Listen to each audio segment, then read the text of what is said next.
and welcome to the Morningstar series, Why Should I Invest With You? I'm Emma Wall and I'm joined today by Tony DeSpirito, manager of the BlackRock North American Income Trust. Hi, Tony. Hi.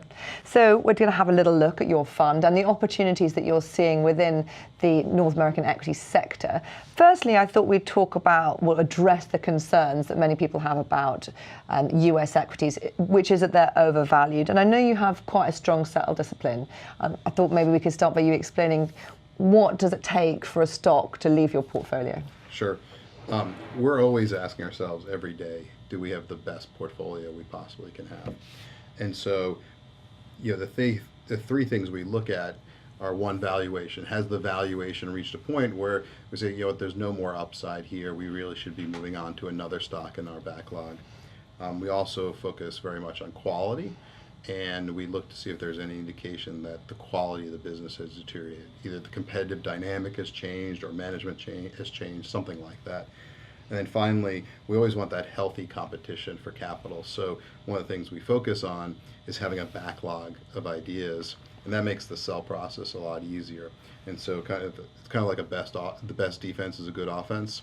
That's the idea of the competition. And you've made some changes in the fund in order to strengthen those ideas. You've introduced some new people, and you've introduced a quant screen, haven't you, to help generate those ideas. So is it very much a case of one in, but there's one out, but there's always another opportunity to come into the fund as well? Exactly, and we have been investing in the team. We've added a couple of people so that we can go more in depth on the research. Also, we've added a screen at the front end to really help make sure we're not missing anything. So if there's a stock out there that looks, smells, and feels like a classic equity dividend stock, we're going to find it, we're going to research it, but then we're going to make an investment decision based on the research and the fundamentals, not on the screen. So you're very much a bottom-up stock picker, which you've just explained the process there, but that's not to say that macro doesn't have an impact. Sure. So recently the Fed's been scared off by rumblings in China. Obviously, on an economic level, that has worried them. Do you think equity investors need to be worried as well? I think equity investors need to be cautious, but not worried.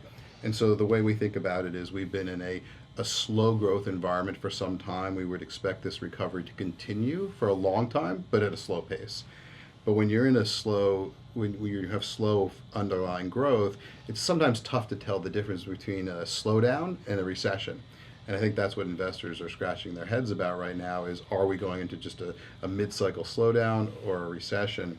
Certainly emerging markets have grown in importance both in the global economy and even to the United States. That being said, the US has never caught a recession from outside the rest of the world. It's usually been self-generated. So I think it's kind of akin to the late 90s where you have some factors that are slowing down the economy in the US, particularly on the industrial side.